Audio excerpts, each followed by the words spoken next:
Oh, that was King's biggest disappointment. I would probably say Take that mine off as the well. list. All right, so I'm gonna shift over to you guys because I feel like I took like the last 3 games or whatever that we talked about, so it's your turn. And pick a game out of a hat. Well, I have something that's not okay. It's like adjacent to disappointment. It's not an actual disappointment. It's a game that I kind of enjoyed that I have a surprising amount of issues with, which is Pokemon Legends ZA. Ah, The big shakeup with this is that, so first off, it's a game that takes place in Kalos, which is the region from X and Y, which is the Yep. France. Which is- French. The last new Pokemon game I finished. It's not even just Kalos, it's Lumiose City specifically. It's just a bit of a bizarre thing to learn, but there are a lot of dogs barking outside. I'm sorry about that. Got that dog in him. What are they barking at? Jeez. What the hell's going on out there? What do you mean? I didn't So- like Pokemon ZA? That was my favorite. I really liked Prime 4, bark bark. So It's- I heard that this game shifted to a real-time combat system. Yes, I was about to say that the hallmark thing about it is that it is a real-time system now, where you still have 4 moves, but you can kind of guide the Pokemon around. Like, they'll follow your movement, and the moves no longer have PP, it's their cooldowns now. It's a pretty dramatic shift that you have to make for this to work, because Pokemon has been turn-based for its entire existence. So now it has like 400 Pokemon.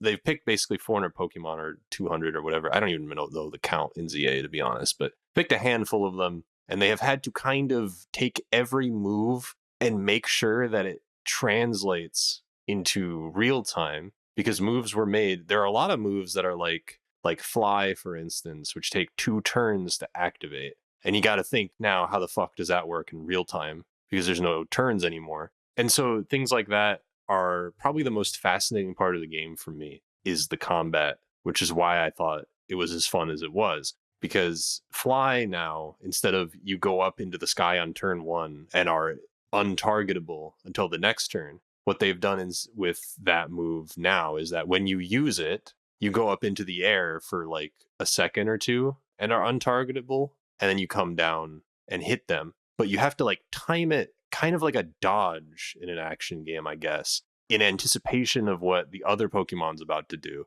And I think it's so cool in Pokemon specifically, because the biggest barrier of Pokemon is the knowledge gap, that there are so many Pokemon, so many types, so many moves, that digging into ZA was crazy, because every time I found a Pokemon I thought I was familiar with, it would just be completely different since it's no longer a turn-based system. I'd be like, oh, what Pokemon? Like, I guess a water type Pokemon could have dive or something. And I'd be like, I don't know how the fuck that works. Or like, how does Perish Song work? Which used to be like, in 3 turns, everybody on the field who heard the song would faint. How does that work now? How does Confusion work when there aren't turns anymore? So I think that's the most gripping part about it, in addition to having to play it like an action game where you have to move your Pokemon out of the way of AoE attacks and stuff like that. There's this interesting thing where you can kind of just, you can decide to like pace out your attacks so that you always have something ready to fire back when a Pokemon's vulnerable, or you can just go balls to the wall and hit all your attacks all at once, which kind of makes it more interesting, because Pokemon, you're incentivized to keep a diverse move set to cover your weaknesses. So like, usually you'd give a Pokemon a bunch of different types of moves. Instead, like, you wouldn't give, at least if you're trying to play competitively, you wouldn't give your Charizard all fire moves, because that's, you're just locking yourself into a bad situation if you run into a water type. In ZA, it's actually not that bad of an idea, because you could slap 4 fire moves on your Charizard, use them all back to back, and you might just kill the thing in front of you anyway, just from the sheer force of it. So stuff like that is a cool philosophy shift for Pokemon that was really fun to engage with, which is good, because the structure of the game is fucking awful. So I'll start by saying that it taking place in Lumiose City, I feel like in terms of like video game discourse, is a huge nothing burger, because the city is actually interesting to explore it's the most multi-layered environment that a Pokemon game has ever had, in the sense that it is like a fully featured city. Maybe it doesn't look the best, but whatever. Pokemon has like never looked the best. Yeah. But you can like climb on top of the buildings, and there are trainers or different Pokemon up there sometimes, and there's items everywhere, and kind of envisions sort of like, maybe, I guess you could comp it to Assassin's Creed, but like actually interesting in the sense that there are Pokemon around to find and items that could be an entire new move to put on your Pokemon, as opposed to whatever the fuck counts as a collectible in a Ubisoft game. But you have that sort of like multi-tiered layered design that makes the city consistently interesting to explore. I think the problem with that is that the crux of the game is that you're competing in a thing like a battle royale, which is not necessarily like the game genre battle royale. It's basically just you fight a bunch of trainers to rank up in this like citywide tournament thing, and you go up the ranks by fighting trainers and getting points, and after every rank you fight what is, for all intents and purposes, a gym leader, one of the new Pokemon characters that's based around a single type. And what makes it really, really boring as a premise is that it's not like the Pokemon games where, yeah, the gym leaders, people thought they got a bit stale, whatever. You were doing a lot of things in between gyms. Like, you were out there exploring an entire region, going into like mini dungeons and stuff. And it felt like it was paced out well enough that when you got to a gym, you were like, okay, I'm ready to take on a more interesting challenge. Whereas with ZA, it's kind of like you have to do these nightly battle royales where you fight a bunch of trainers back to back to back and get a bunch of points. It was interesting the first time I did it because you have to kind of like figure out how you can, in the time allotted to you, how you can kill as many trainer Pokemon as possible to get the most points. Kind of like score attack, I guess, is the appeal of that. The best way I can describe it. But you have to do that every single time you want to fight a gym leader. And that loop does not last very long. And so you get to the gym leader and they, I guess in place of a gym puzzle, they make you like do some quest for them that involves them so that they can get their time in the story to become relevant at the end of the game when it all wraps together. I feel like the game's biggest villain is trying to have its big story that like connects back to X and Y and has every character do something meaningful, but what that usually just means is you walk around with them. I don't know. I just don't think it really comes together as a cohesive package. But what's cool about it is you can just open the game and play online multiplayer, which is the most fun part of the game, which is you just dropping in, battling other people in the real-time combat system. So the most time I've spent in the game is building Pokemon for the online mode. If you're just into online Pokemon battling, this could be an interesting shakeup. I just don't really think the main game is all that interesting. It's kind of boring. Especially fascinating to me coming off of Legends Arceus, which was like way more of a environmental shakeup, I guess. It felt or more like a game Monster loop Hunter shakeup kind of game. Yeah. Yeah. Whereas ZA, the main shakeup is in the battling, and everything else is just kind of feels like an afterthought, unfortunately. But it also makes some incredibly frustrating character decisions. But I'm not. That's just getting into the weeds. It's not really worth talking about because that's not really where my main issues stem. To be honest, they're just little weird quirks with it. So I'd say it was. The reason I wouldn't classify it as a disappointment is that the real-time battle shift is interesting enough that it got me through the whole game. And I was constantly discovering new things like, how does Protect work? How does this work? This Pokemon is completely different now. And that was really fun. And I liked that. So it was fun. Just kind of, I wish it was more than it is. Yeah. So it sounds like they used the spin-off as a way to shift the combat to real time. And then the rest of it was just kind of phoned in. Yeah, at least it felt that way to me, definitely.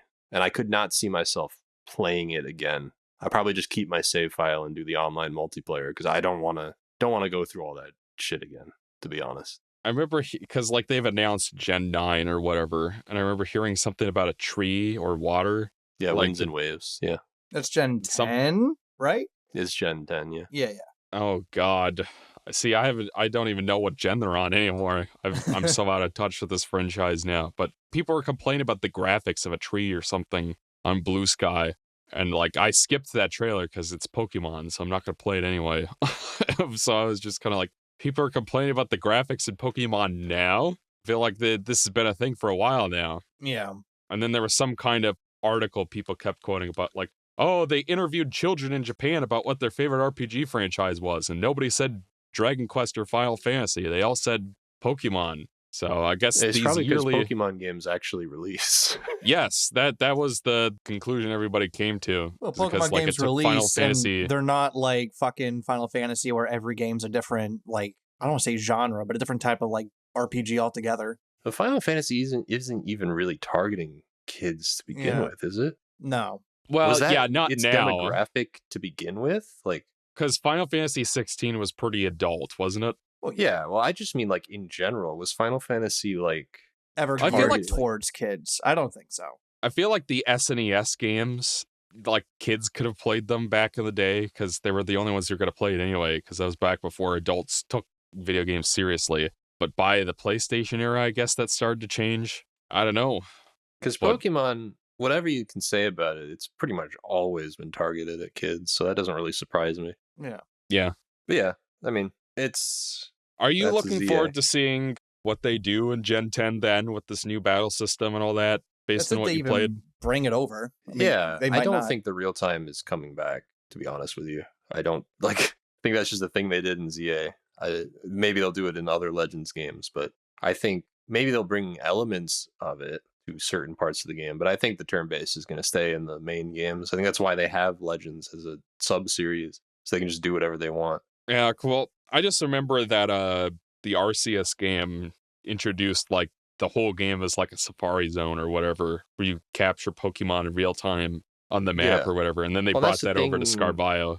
Is that was the big appeal of Legends Arceus. That's technically that stuff is in Legends ZA, but it's so much less of a focus because it seems like, to me, it seems like they want every Legends game to have its own like mechanical identity. Because like in Legends ZA, you do catch Pokemon like in Arceus, but it's some of the mechanics are gone because the focus is not about catching Pokemon; it's about battling with them. Because you want to see what the new battle system is about. So there's not a bunch of like items that make catching Pokemon easier like there were in Arceus. The wild zones they're like little sections of the city where you can catch Pokemon. I think it's probably why they put it in a city to begin with, is to make the emphasis on finding a bunch of trainers and battling them rather than having a huge place where you catch Pokemon all day. It's not really a thing you do in Legends ZA. Because the wild zones are so small, they don't have as many Pokemon. Mhm. So,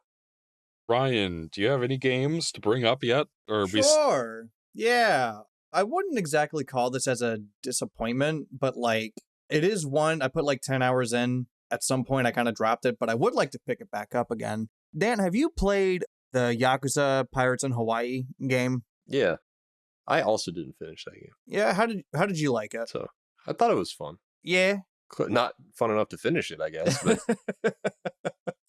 I don't know. Like, I like going around in the pirate ship, Yeah. plundering islands. I guess Kind of like cool. the part that I kind of fell off. Again, I have like maybe about like 10 hours in it, and it was really fun because like the first couple of hours, it's like, oh, you're on like this small like remote island in Hawaii, and you're pushing back against these pirates that are giving the inhabitants of the island a hard time, right? And that's fun. You eventually take their pirate ship. You hear about like there's this competition. Oh, cool, we can go to the competition. And then you end up in Honolulu, I think. Yeah. And then it's just like, it felt like that's where it just threw all of the Yakuza stuff at you, where it's like, oh, here's a tutorial about how to take a selfie. Here's a tutorial about the bounty system. Here's a tutorial about the recruitment system. Here's a tutorial about blah, blah, blah. And it felt relentless. And it's like, I know there's more game after, and I want to like get to the actual like competition part because that seems like a lot of fun. I got to the point where it's like, oh, hey, you need to raise like $10,000 to like repair the ship, so I did that grind. But I think after I did that part, I just got so like burnt out by. I think that's also why I fell off of it. But I was more familiar with some of it because a lot of that stuff is just stuff they had in Infinite Wealth, Yeah. which was also in Hawaii. It's like the same map and a lot of the same mini games. and Oh, stuff. really? Oh, see, now it's starting to Yes. come together a little bit. Okay. So this is what Yakuza does. To be fair to Yakuza, this is what it is always done even since the PS2 days, Yeah, is yeah. it for a while the games have taken place in fictional segments of Japan, which I say fictional, but they basically just are beat for beat those sections of Japan. They're just obviously the places in them are not real, but the layout is the same. I know because I walked through them, and it is Oh, what's this the is word? Shibuya. Oh yeah, some of it's in Shibuya, some of it's in other parts. This is what they've always done: is they take the map and they bring it up. Maybe they add a new section of Japan. The reason why they have so many Yakuza games is because they're pretty economical about the way that they reuse their assets. And this is one of the prime examples of it. Is that Are you saying that there's a Sega game that reuses assets?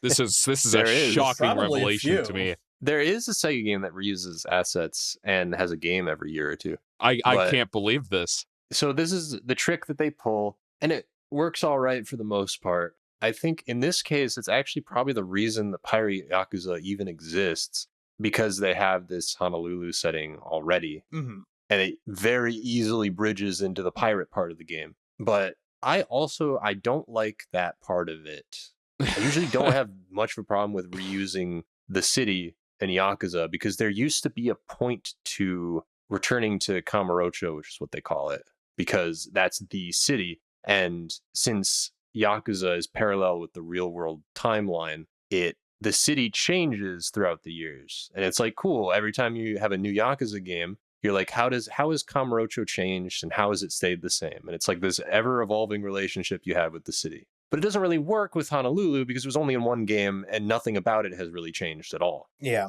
Maybe like some minor little things, but like that kind of relationship never got to form in the first place. So it just kind of feels like, oh, we're here again, and you can do some of the same things. It just doesn't really hit for me the same way that like going out into the pirate ship and going on the islands, and the beginning of the game especially, I think was a better setting overall. And I think really the game probably could have just taken place out on the ocean, but they were like, if we reuse Honolulu, I'm sure they were like, we can get more bang for our buck. And I don't think I vibe with that as a design philosophy. And I think that's also probably why I haven't finished it, even though I like Yakuza, because that part of the game was a bit much. Yeah. And guess It didn't really feel like Pirate Yakuza. It just felt like Yakuza. That's kind of my takeaway from it too, where it's like I knew kind of sort of what to expect, because like, oh, I know that there's like a lot of stuff to do in Yakuza games, right? But like at the same time, I'm a fan of pirate stuff. Pirates are fucking rad as shit, and we don't really have a really good pirate game, save for maybe Assassin's Creed 4, of which I have not played. So I got into But what this. about the world's first quadruple A game, Skull and and Bones?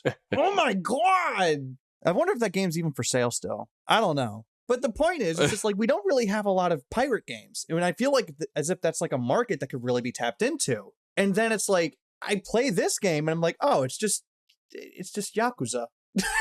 I got nothing against Yakuza, but like I guess I wanted a little bit more, you know? It's unfortunate because the pirate part of the game feels like an expanded normal Yakuza minigame. Yeah. Because Yakuza has a history of having really bizarrely detailed minigames that you can kind of just spend a lot of time there in. like a disco minigame in one of these games? Yeah. There's a bunch of stuff like that in Yakuza. And the pirate portions of the game feel like that, but like expanded like times 4. But I think the problem I have with it is that because it feels like it's being treated as a minigame instead of the main attraction, I don't know if they really got all they could out of those systems. Yeah. A lot of the ship combat feels a little bit like it's fun. I like customizing the ship, and I like how it intersects with the combat of Yakuza. I like recruiting the weird little goobers you find in Honolulu and just having like a crew of That's fun, weirdos. Like that was neat. Yeah, I guess I think some of it feels a bit like managing who goes where on the ship is kind of boring. Mm-hmm. And you get so many crew members that it got a little overwhelming. Yeah. You know what I think it's just too much. There's too much in this game. Like, I have no idea what this game looks like or plays like, but I was vaguely reminded of how, like, in Kingdom Hearts 3, you're, like, on the ocean for a little bit, and then the rest of the game is just spent with Crab Jack Sparrow running around Port Town. Yeah. Yeah. Why is Jack Sparrow crabs, Michael? Why did you spoil that? And why I don't sound like that? What are you talking about? Well, Rude like as fuck. you pronounce the S in crabs like that. You were like, crabs. I just remember that phrase specifically because it was very funny. You're gonna have to replay it for the audience because I don't remember. Well, that would require me to locate that clip and Fuck. edit it in, which I'm not going to do. Yeah, but like this series is so weird to me as like an outside observer. It seems like it used to be kind of an underground sort of hit where like people who were in the know really liked it, and then at some point it became more mainstream, and they changed the name to make it the same as the Japanese name, even though everybody still says Yakuza. The name. Just keep it. And now there's like a new game like every year to the point where it gets kind of, because like they made like, here's Yakuza in the Edo period or whatever, and that came out like the year before this game, and it's just like, here's Goro Majima as a pirate or whatever, looking for the One Piece. And then like the year before that was like Yakuza 8. So it seems like they're just spamming these games, and that's might be why they have to keep doing so much asset reuse, is because it's like a cash cow they're just flogging. That's how it seems to me as an outside observer who hasn't actually played any of them, at least lately. I don't know. I just thought that I would like it more than I did. And it was fun. To all the developers that are listening right now, can we get like a cool pirate game that's not like Sea of Thieves, but like an actual like cool You're saying pirate that Sea of Thieves isn't cool? No. Not good enough? I didn't like Sea of Thieves. Oh. I thought Sea of Thieves I don't like Sea of Thieves either. Sea of Thieves is such a strange video game. Sea of It's Thieves, like it's basically you just hang out with your friends and yeah. And if you don't have people to play it with, it's a lot of like I think sailing the ship is cool, but that's about all you got. But yeah, you just sail it around and like, what do you even really do? Like, Yeah. it's just. I just want a cool I pirate didn't play game. it that much, so I don't know. But we do lack pirate games. Give us more pirate games. Yeah. Sure. Give us a good One Piece game for once in our fucking lives. That's shocking because there's like 500 of them. Yeah, You'd think one of them would be okay. 99% of them are not good.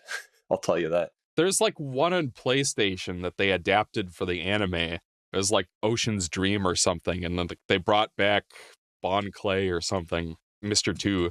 The first What the fuck? One Piece Dynasty Warriors game was actually pretty damn good. The rest, I don't know. That game was fun. Yeah. That's not even what I want One Piece to be. It's not even the pirate game. What about It's just those- Dynasty Warriors. Wasn't there like a One Piece Odyssey or something like that? Yes. Yes. And they couldn't be bothered to get the Funimation cast, so I didn't bother with it. I don't know, it I heard annoys mixed me when things these about anime. it, but I've been burned on One Piece so many times I haven't played it yet. Fair enough. And because I heard mixed things about it, I was like, that means that it's bad. These people are always more charitable about these One Piece games than they actually deserve. Yeah. All right. Well, that was Pirate Yakuza One Piece. What's next? If you guys are out of disappointments, I've got one I can squeeze in real quick. Yeah, go Which I ahead. actually did. So the other day, I was trying to cram some 2025 games in because before we recorded this, and while I was doing that, there was a Steam sale, and everything was like half off. And I saw that Silent Hill F was like $40, Oh, my down sister- from $80. Yeah, my sister's obsessed with that game. Well, hopefully I won't piss her off and she won't cast a spell on me. She's a Surely witch. she did not play it, though. Well, okay, No so like way. my sister has actually been like getting really into like horror shit, and I don't know how or why this happened. That surprises me. but she was like, Is it the influence of a certain individual? I mean, it could be. It could be. I really don't know because like I know right now she's been obsessed with the new Resident Evil that came out. Again, she I hasn't wish played we it, were she's just talking watching about people that play it. today. Because that's a fucking great game. Yeah. And by the time we record the 2026 podcast in 2029, I'll have forgotten all about it. And I'll be like, Grace was hot, I guess. No, yeah, that game's... Everybody, you all should play Resident Evil Requiem. It's great. I love Resident Evil Requiem. And that's why I wanted to play the newer Silent Hill games, because I'm like, I'm feeling up for some survival horror after playing Requiem. What else can I play? Oh, they remade Silent Hill 2, and they released a new Silent Hill game last year. I should talk about that on the show, right? I guess I should establish I've played the first 4 games. So the first 4 numbered entries, you know, like 1, 2, 3, and 4 The Room, which does not feature Tommy Wiseau. It's actually much scarier than the movie The Room. I don't know. Surprisingly. When Tommy Wiseau put his pee-pee in someone's belly button, that gave me the chills. Well, strangely, there's some imagery in Silent Hill 4 The Room that's even more disturbing. Oh no. I dare not speak of its name, But, like, I liked them well enough, and I played them. It was like 2023. I was just like, I want to play Silent Hill because it seems kind of interesting. It's something different. So I marathoned those first 4 games, and I'm like, well, I've got these Resident Evil games too. I might as well give them a shot. And then I played them, like, wow, this is way more my kind of speed in terms of gameplay. So I haven't really revisited the Silent Hill games in a while, but I remember liking them well enough. You don't have ink ribbons. They're way more melee weapons, so the games are generally much easier. And even outside of that, Silent Hill 2 is like baby mode easy. Unless you play it on hard mode, you'll have like tons of ammo left over. But, like, they've got all the endings and stuff, and they got some creatively designed dungeons. So I'm like, yeah, I'll try out this Silent Hill F game because it seemed interesting. The premise, for those who are unfamiliar, is that the game takes place in 1960s Japan, and it's written by the guy behind Higurashi. I don't remember what it's called exactly. But he has, like, a pen name that's like Ryukushio7 or something like that. It sounds like a random YouTube commenter's name. But the game is thematically about gender in 1960s Japan and all of, like, the dimensions of that, like gender roles, relationships between men and women, arranged marriages, what happens to women after they're married off, what they become, like sexism, school settings, and how that reinforces gender roles, like all these interrelated ideas, and like all of the monsters and the I'm gonna horror flip. imagery. That's why it's called Silent Hill F. I think it just stands for female. That's fucking crazy.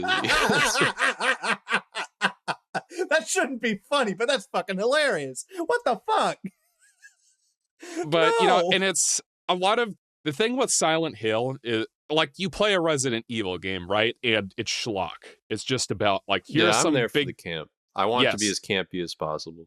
When they start to take themselves too seriously is when it's... Well, sometimes Resident Evil can take itself so seriously that it crosses over into camp, but that's a whole nother thing. Yeah, and I, for one, am a big fan of all the terrible cutscenes in Resident Evil 6. They're hilarious. And there's some part there, the Deborah boss fight in that, like, where, like, her tits are hanging out. And you could tell that whoever designed that was getting off on it. I mean, it's kind of weird. But, yeah, like, what you get out of those games is you get ordinary people up against freaky, genetically enhanced monsters or whatever, or parasites or viruses or whatever. You also get complete global saturation, or whatever the fuck Wesker says in Resident Evil 5. Yeah, that was these. That guy is like Resident Evil 5. He's voiced by the guy from Persona 5, Kamoshida. The guy? Which guy? Mighty guy? Kamoshida, the gym teacher guy. God, is he? Yeah, That's DC funny. Douglas. See, I thought Who you were was talking in- about the guy from Spy Kids 3D game. No, he's not voiced by Elijah Wood, unfortunately. Oh, damn. But he sort of talks like this, and I'm going to take over the world, Chris. That's not my Everything guy. else is so much chaff. Yeah, those games are schlocky, but they're fun, and it's like the tension comes from resource management, and you don't have a lot of melee weapons, so you've got to conserve your ammo and use it where it really matters. And then there are like the more action-oriented RE games that are just like fun third-person shooters that have a horror veneer slapped over them. The Silent Hill games are more about imagery. They're more about vibes and atmosphere. A lot of the times they're very symbolic, where each of the enemies sort of symbolizes something about the character that you're playing. Like Silent Hill 2 is about, one of the things it's about is sexual repression. So you fight enemies that look like mannequins, and it's supposed to be about like the character's sexual repression and the fact that his wife is sexually unavailable. Like it's all of the enemies and imagery is sort of like looping back to a central theme or idea. And it's supposed to be horror as a way of exploring character and theme. And that carries over to Silent Hill F, certainly, because like all the enemies are like, there's an enemy that is basically a drooling salaryman. That's like what it represents, but it's like a big monster that's literally drooling and it tries to grab you and stuff. And then there's another enemy that's like a bunch of porcelain doll faces like rearranged, and it's got like 100 heads and it screams. And I interpreted it as being like gossipy women in a small town, because the game takes place in a small Japanese town where everybody kind of knows each other. So the fun for me, the parts that I liked of the game was just sort of piecing together, oh, this is what this imagery might mean, or how this furthers the theme. and the other world in this game, in the fact that it takes place in Japan instead of the eponymous Silent Hill, the town that the games are named after. It's a Silent Hill game with no Silent Hill, which a lot of people online, That's fucking crazy. which a lot of people online are mad about. For me personally, it's like, Are they actually mad about it? Yes, there are people who are like, you can't have a Silent Hill That's game funny. that doesn't take place in Silent Hill. It's stupid. Well, you can't have a Resident Evil game without evil residents. What the fuck? Yeah, exactly. Even though those games were originally called Biohazard, and the name Resident Evil never really They made sense better to never me. change that. Never change it. That's right. Yeah, I no, hate gonna- that Yakuza changed its name. Okay, Stupid. so- It already exists. Just keep it. So in Japan, it's Biohazard, but there's no Biomoose in it. What the fuck? Where are Yeah. the moose?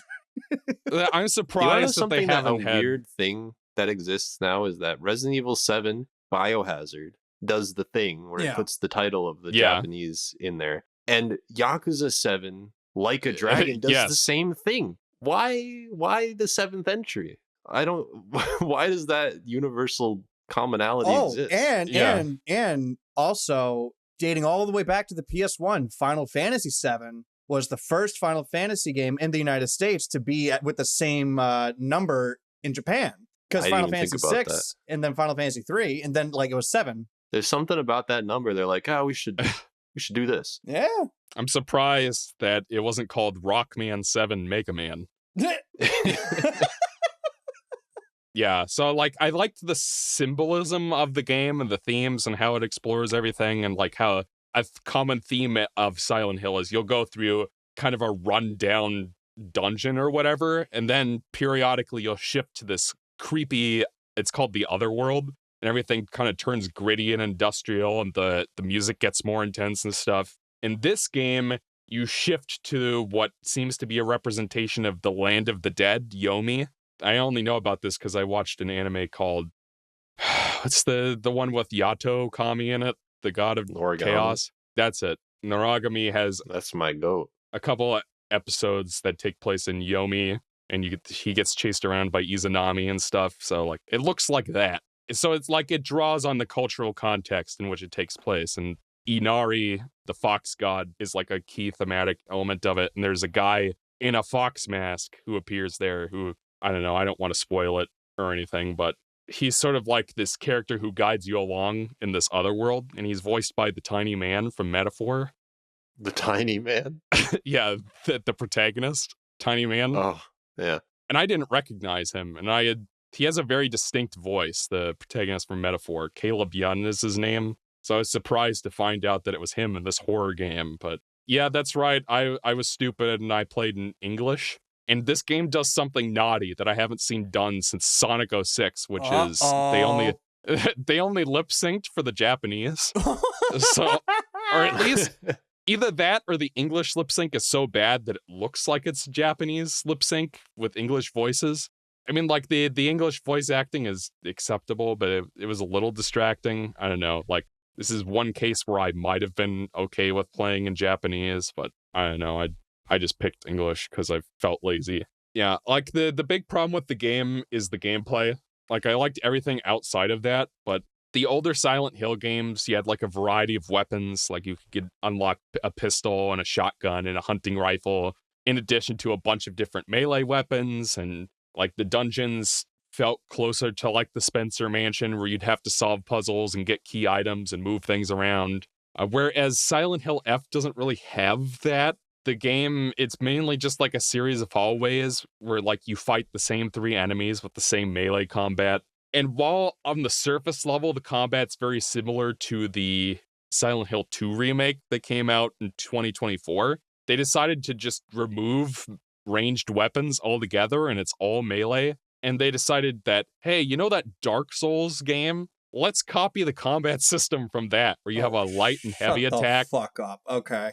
And you have a stamina bar and focus attacks, and if you dodge too many times, you run out of breath and they just kill you and whatever. And it's like, I feel like in a horror game that could work, because like horror games are like a difficult balancing act where like you want to make the player feel powerless to an extent so the enemies are scary, but you don't want to make them so powerless that it becomes frustrating or boring or whatever. So like a stamina system where like you run out of breath easily if you dodge too many times, makes you have to like focus in. For me, I just found it kind of clunky. The game has like this counterattack system in it where like if you hit something with a heavy attack at a specific moment, you can stun them and kill them really easily. But they also have this system where if an enemy grabs you, you can't get free. It's not like the Resident Evil games where you can like stick a dagger in its eye and the zombie will let you go or whatever. Like if they grab you, you just have to sit there and let them hurt you. So like you'll be sitting there waiting for them to do the move you can counter, but then they decide to grab you instead. And like the idea is you're supposed to observe their movements and like figure out when they're gonna do the attack you can counter and then go in for that. But I don't know. I found it clunky. I mean, like the combat in the Silent Hill 2 remake isn't the most amazing thing I've ever played, but I liked having like the ability to shoot things with guns if I had to, and the ability to dodge more often. It's a matter of taste, but looking at reviews on Steam and stuff, it seems pretty universal that nobody liked the combat in this game. And that's most of the gameplay, apart from running around linear rooms and I don't know, like there's some of that key item getting like, oh, I need to find a key to open this door to get a clue to solve a puzzle over here. There's some of that in like the school in the town, but a lot of it is just, it didn't feel like the level design was nearly as good as the older games from what I can remember.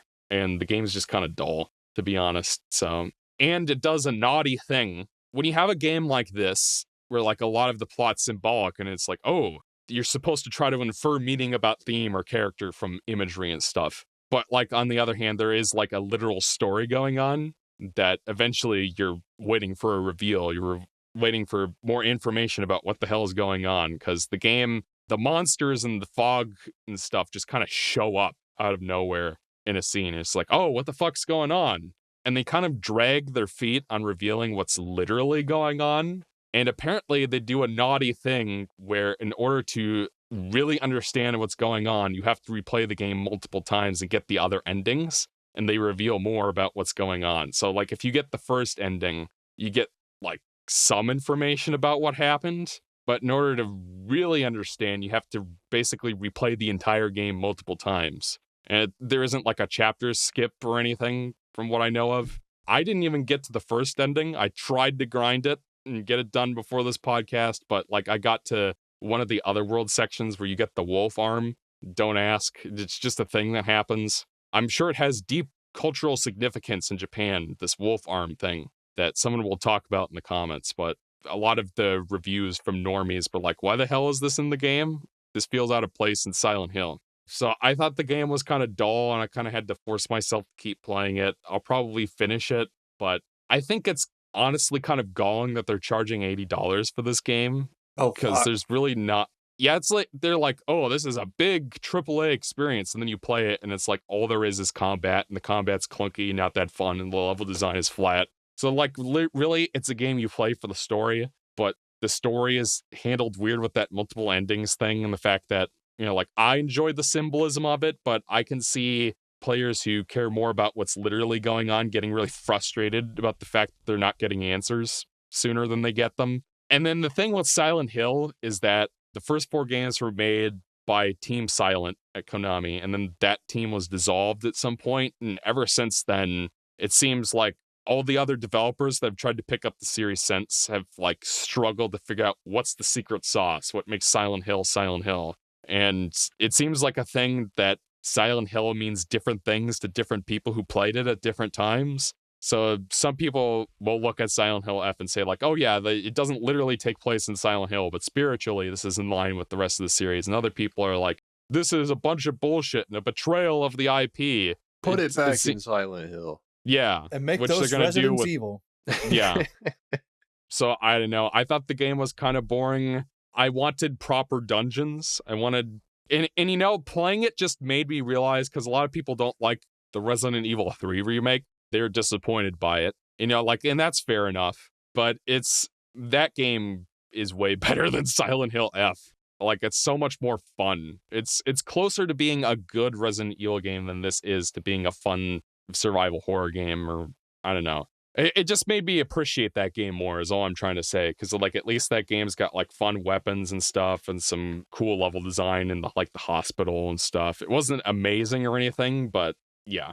So, I don't know. I was mildly disappointed with it, but I didn't have high expectations to begin with. So, I'll probably get the one ending and then look up the other endings online because the game's just not fun enough to march through a 10-hour campaign 3 more times just to figure out what's going on, you know? So that's Silent Hill F. What a game. All right. So I guess we can start moving into stuff we liked. Cool. Can I pee first? Go right ahead, sir. Yay. I'm also going to get a drink. Your boy's parched. Well, while he does that, I'm going to go grab a snack. Yeah. And right back. All right. What do we want to talk about next? My delicious granola bar. It has, let me see, it has dark chocolate, peanuts, and almonds. I'm eating some sun chips. Ooh! I haven't thought about sun chips in like 10 years. Why not? I don't know. I just haven't seen them in a while. You put them on a sandwich, you get a good crunch out of it. I've never thought to do that. See, that's what I do with my corn chips. If I'm making like a quesadilla, if I'm making like a wrap or a sandwich or something like that, just get a couple of corn chips in there and you'll have a good time. Are you one of those people who dips fries in their Frosties? I was when I was a kid, yeah. No way. Yeah, I mean, when I was a kid, I did that. Yeah. Not anymore. Yeah, what's wrong with I that? don't really get Frosties anymore. Yeah. But What's wrong with dipping your fries in your Frosty, bro? What's up? You got something to say?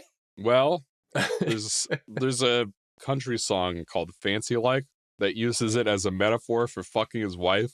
Oh. So I'm going to stick my fry in her Frosty, you know? And ever since then, there's some negative associations with the idea of sticking a fry in a Frosty. So What if he stuck a chicken nugget inside a Frosty? I tried to do that as well. I also As a kid. did that as well. Not really sure why, but I did try that as a kid. as a kid, Ryan was 24. Anyone who's younger than me, even by like a month, is a kid to me. I work with a bunch of 20-year-olds, 25-year-olds. They're all kids. They're all kids. Yeah.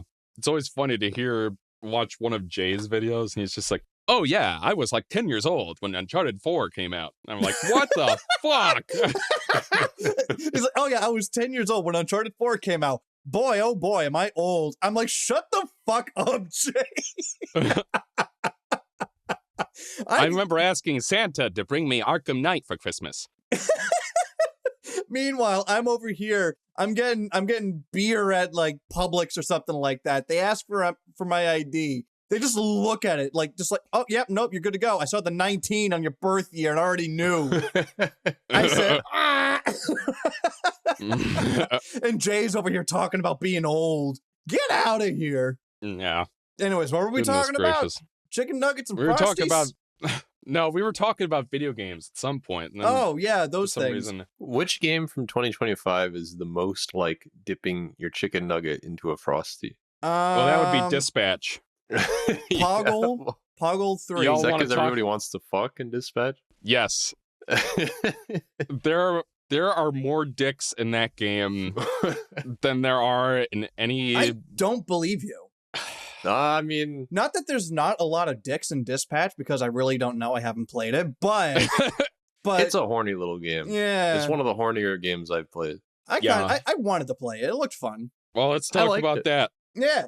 I never played Wolf in the Fold or whatever the fuck that game's called. The or Wolf Among Us. That's it. Or the fucking Walking Dead game. But I did I play never played any of that shit either. But I did play a fantastic series of 5 games called Strong Bad's Cool Game for Attractive People, which is by Telltale Games. And that was back when Telltale Games made like King's Quest style adventure games where like you have to pick up an item over here and go through dialogue trees and stuff. Whereas I think starting with Walking Dead, it started becoming more visual novel-like, where there was less like actual gameplay or dialogue trees or key items. It was more just like, here, make character decisions or whatever.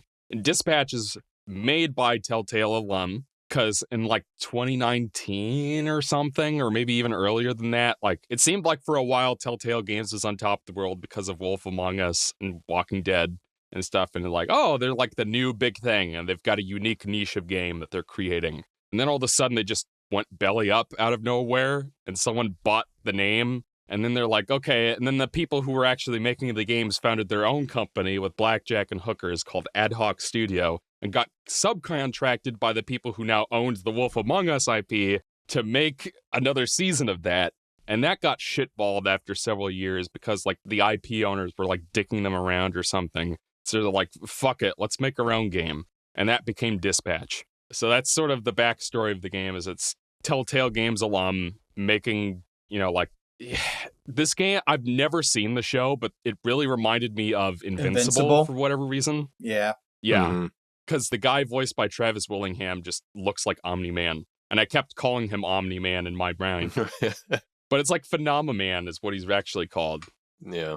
And yeah, for me, this is just... Phenomenon, by the way. I love him so much. Yeah. I really enjoyed this game as well. And it was a pleasant surprise. Because like I heard nothing about it before it came out. And then I saw like a random YouTube clip and I'm like, oh, what's this? And I decided to check it out. And I beat it this morning in preparation for this, and it was cool. Yeah. And I like how it threads the dispatch segments, as it were, with the overall story.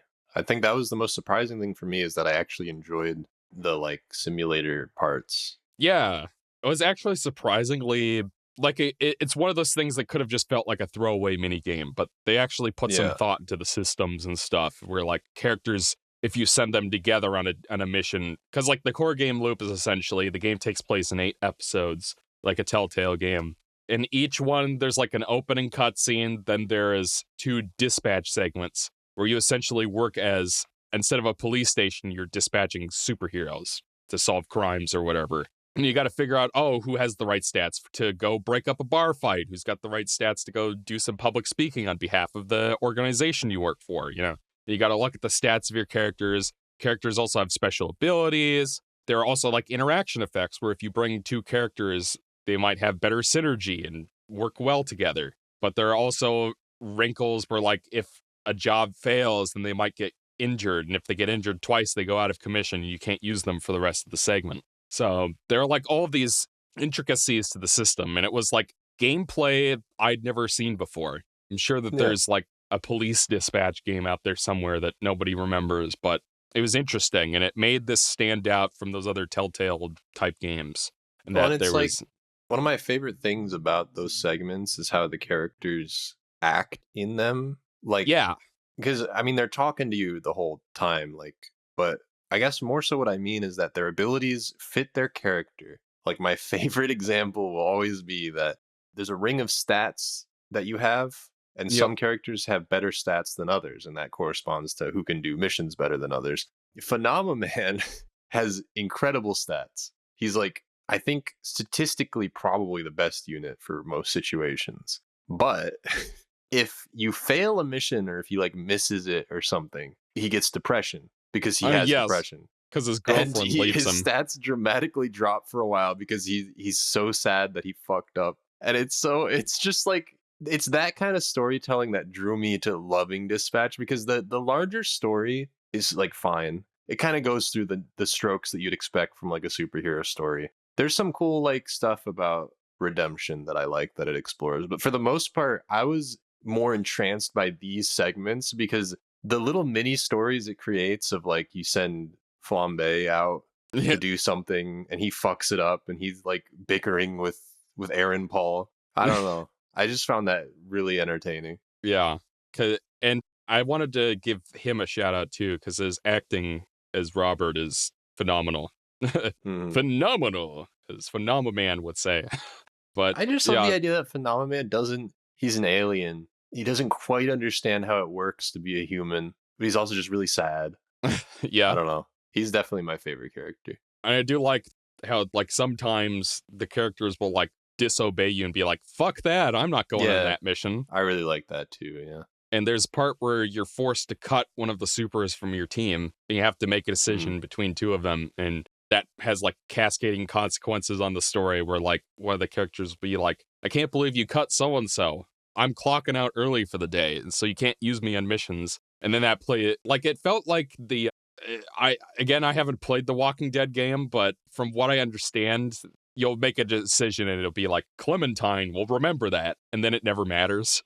Like, the same shit happens no matter what. Whereas with this game, it does seem like, depending on what decisions you make, it does actually affect the story going forward, where, like, you might have a character at a certain point, and another character might show up later in a different role. Because, like, after a super gets cut, you get to choose between Phenomenon and Waterboy to add them in. And, like, I chose Waterboy because I wanted to give him a chance, but it sounds like you picked Phenomenon and got to use him more. Because I didn't get him in. Phenomenon. That dude fell out hard. I needed to be there for that dude because he was like, he was going through it. And, the characters have radically different stats, and, Phenomenon has the depression gimmick, so that actually changes the gameplay pretty considerably for, like, 4 episodes in a row.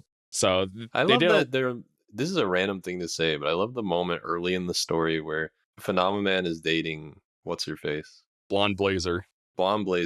And they're, like, talking to Aaron Paul. I'm just going to call him that because I don't know why I can't remember his name right now. But you don't remember Robert Robertson III? Oh, yeah.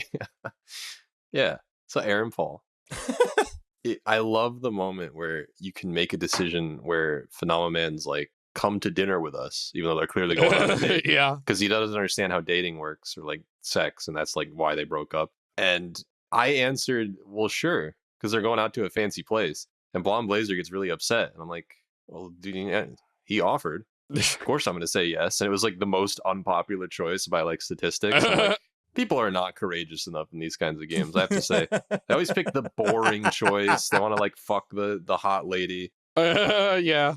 Make the funny choices, goddammit. And I do have to point out that this is one of the hornier games I've played in recent memory. It is, yeah. He's like played Camp Buddy. Yeah. And it's like, I joke about this shit all the time, but that's like the one game I've played that falls into that category. And I didn't even play like the expansions for that or whatever. But this game, like the 3rd episode literally opens on full frontal of tits and sex. Hell yeah. And the 1st episode, you see a flaccid penis. Yeah. And there's a running gag about how one of the characters likes to punch people in the balls. And it comes back in the finale, and it was actually pretty funny. I love that so much.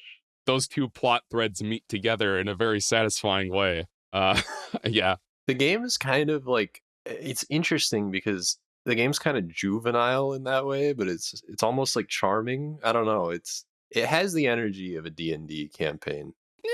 One where you just kind of bullshit with your friends. I'm not going to say it doesn't have like a good emotional through line. I think there are some solid moments, but I think that parts of it undercut itself at the end a little bit. So I kind of enjoyed it more as like a campy superhero story more than yeah. Because I know we all swear like sailors, even here on this podcast. Yeah. But there is a point after a while where like Trackstar like says fuck every other word, a lot of his dialogue. And I don't want to get too down on it, but it is one of those stories where it feels like the writer gives every character the same voice almost, Yeah. Where like everybody kind of swears in the same pattern. Everyone's after a while, quips. Yeah.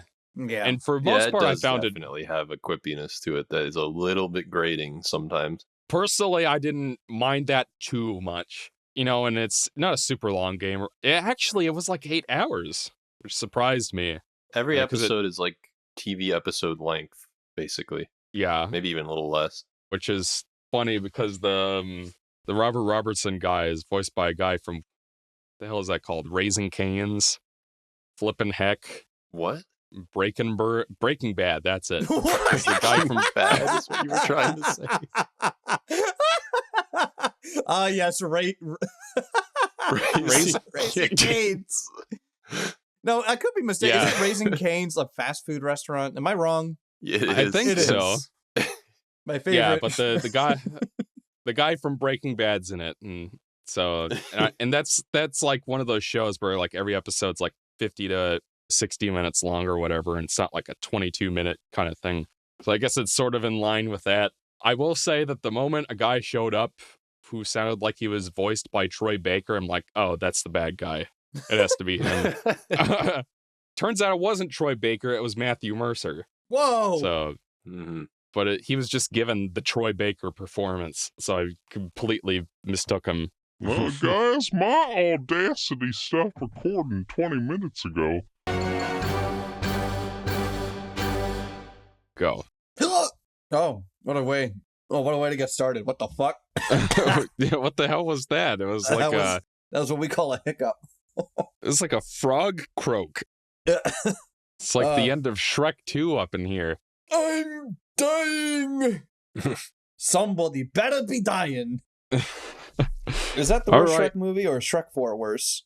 Shrek 3 is the worst one. Shrek 4 is worse. Shrek 4 is decent. Yeah, that's like a real movie. Shrek 3 is not a real movie. It's like a series of things that happen. Yeah, Shrek 3 was really fucking bad.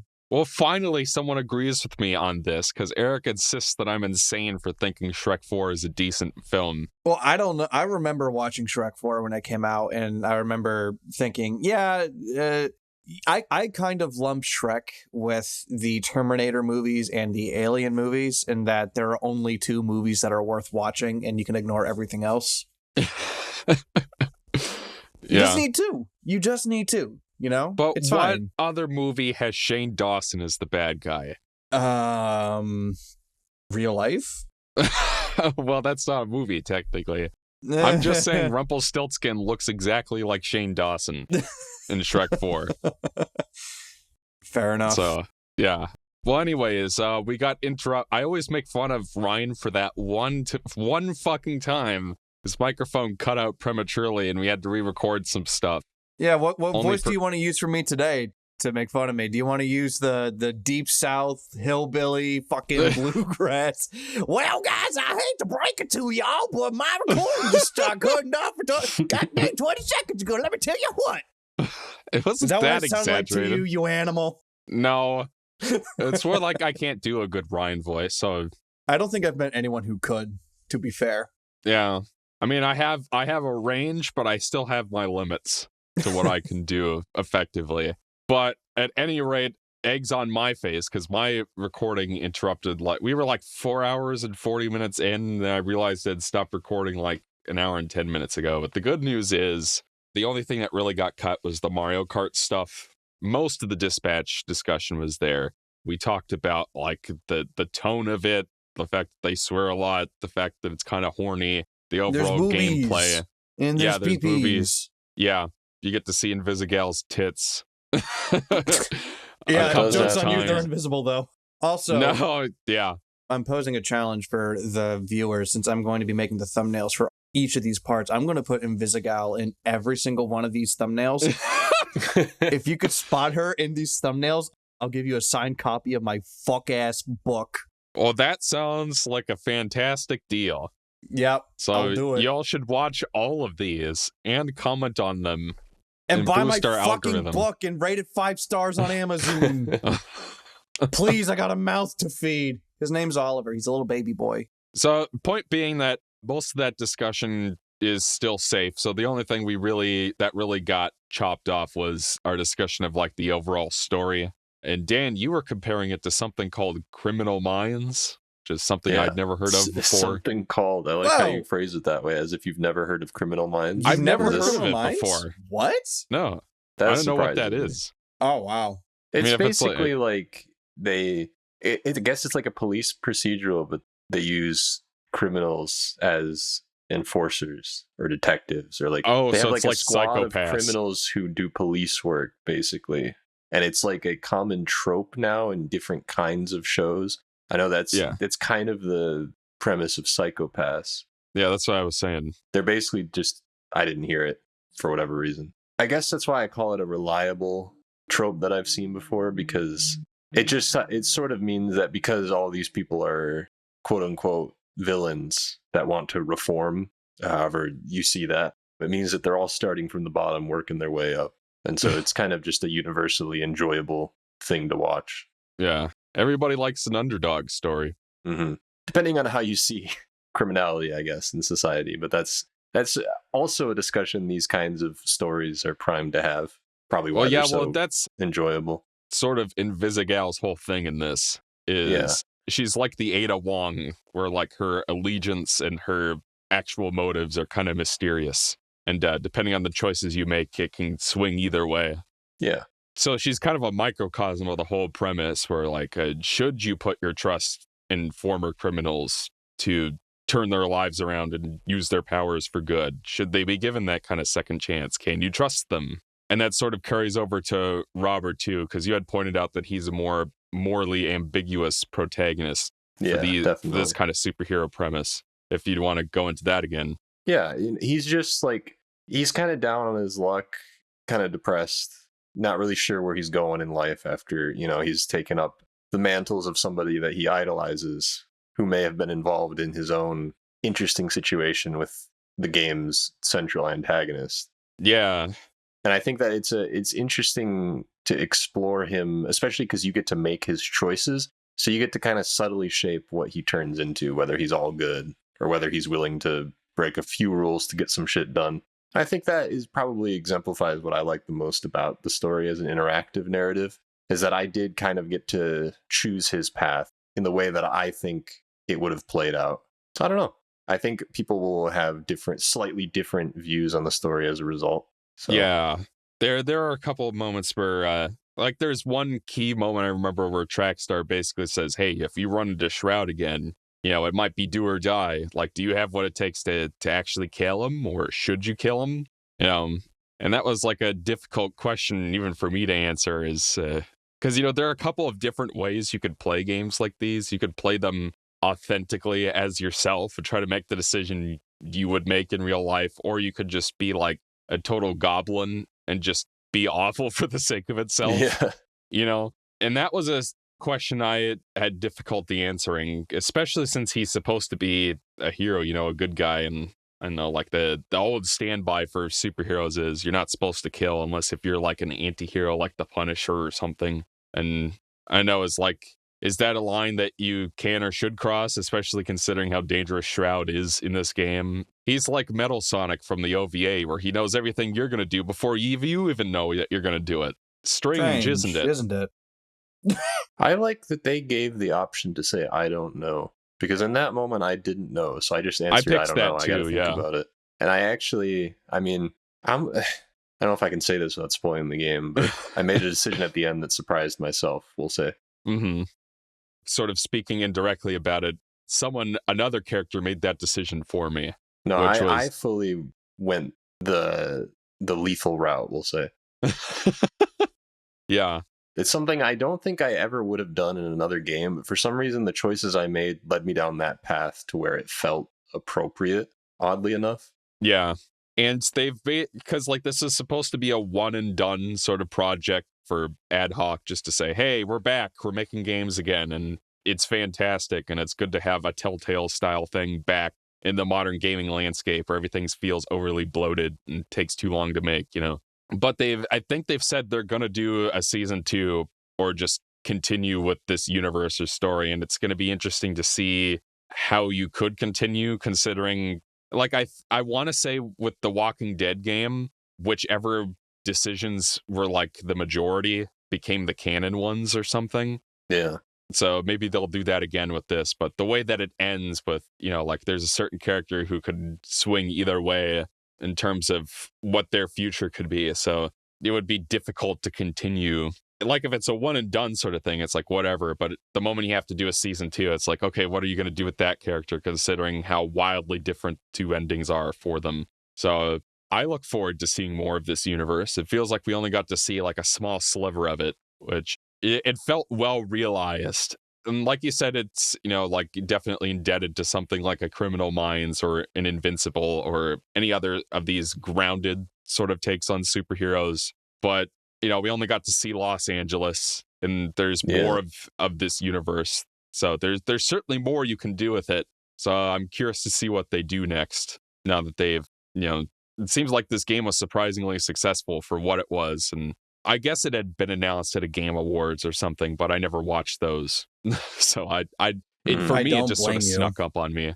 One other thing I wanted to point out that did get cut from our first recording is, one, the soundtrack is great, because I'm used to some of these story-driven games having like a very generic sort of movie score, which, you know, that has its place. It works for if you're going for a fully cinematic thing and that's what you want to do, that's fine. That doesn't mean that I have to think it's phenomenal, you know. Whereas this had like a synthwave kind of score where it's sort of like in line with, I don't know, what's that show on Netflix that went on too long? Stranger Things. I was about to say, can you narrow it down? Yeah, Stranger Things has sort of like a Tangerine Dream inspired score. This sort of reminded me of that. And there are even some like vocal tracks too, and an amazing cover where Flambe sings Bitch by Meredith McCoy and does his own lyrics. And it plays over the credits for that episode, and it's really funny. So I thought the soundtrack was actually something I might want to listen to outside of the game, which is a compliment in this day and age where it seems like more and more games that are story driven just have like the blandest scores, are good in the context of playing the game, but not outside of that. So I wanted to give it credit for that. But the other thing I wanted to note about Dispatch is, even though it's a UE4 game and that's kind of like an aging engine, it's one of the best looking games of last year. The cell shaded art style, it really reminded me of like Hi-Fi Rush, which was also a UE4 game, if I'm not mistaken, where you've got like the outlines and the cutscenes all look like they're 24 FPS to make it that much more authentic, to make it feel like you're watching a movie or something. But like the colored stuff is great. It like just goes to show like the power of a well-realized art style, because there's, I guess, been more recently a push, at least in the AA and AAA realms, for like a fully photorealistic art style.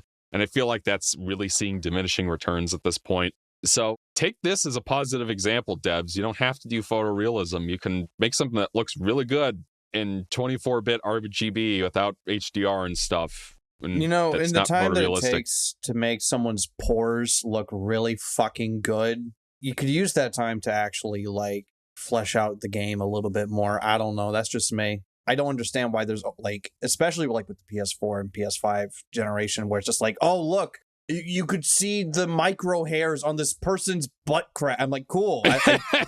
Why? Why? Who cares? Was that Death Stranding too?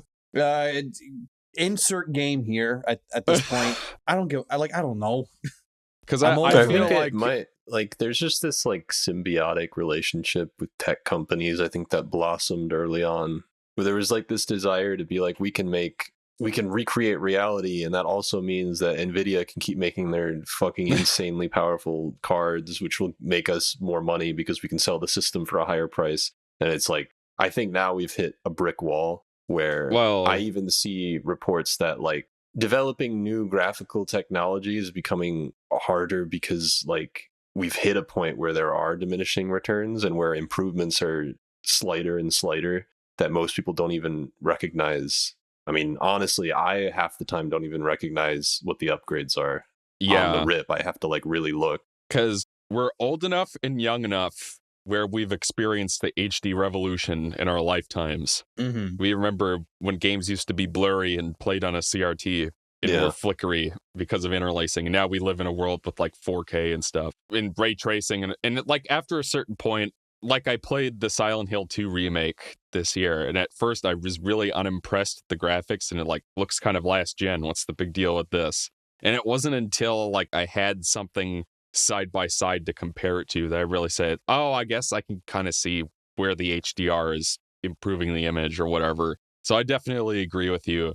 And especially with games taking longer and longer to make, like, you know, even though like art is separate from design and programming and whatever, those are different people and working in different departments, it's still true that like the dev time for these games is ballooning, and part of that is due to trying to increase the fidelity, even though we're past the point where the average consumer can really tell the difference. So I think games would really benefit from scoping down and choosing a more stylized art style, and they'll...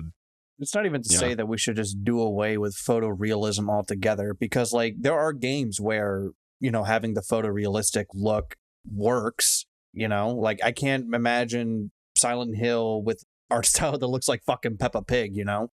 So like, you know, it make it work where it can, but also like, I guess what you were saying, to scale it back. We don't need to see the fucking pores or the micro hairs on their noses or none of that. Just make the game fun. Just make the game I think fun. the Resident Evil games are in a good place with that because Yeah. they look really good, but they're also very short. So, and they're founded upon replayability. So I think they can kind of get away with that while still making a lot of games at a pretty frequent rate. I wish we were talking about 2026 games right now because I really want to talk about RE9 because that game was I just really finished fun. my Insanity playthrough yesterday. I've heard bad things about how some of that is handled. So I'm I curious really to hear you don't talking see about it that personally. later. I would be curious to see what the complaints are, but I had a great time with it. I might have to give that a shot myself. Everybody should play RE9. That's a great game. Maybe someday. Yeah. Anything else we want to say about Dispatch? I didn't play it. I want to, though. It looks fun. You should play it. I think it's like $20 and it's 8 hours. It's $20 and it's not very long. It's like watching a season of TV. Well, not even really. The episodes are shorter than usual TV these days. But it tells a complete story. It does, yeah. It's worth your time, and it was something different that came out last year. Yeah.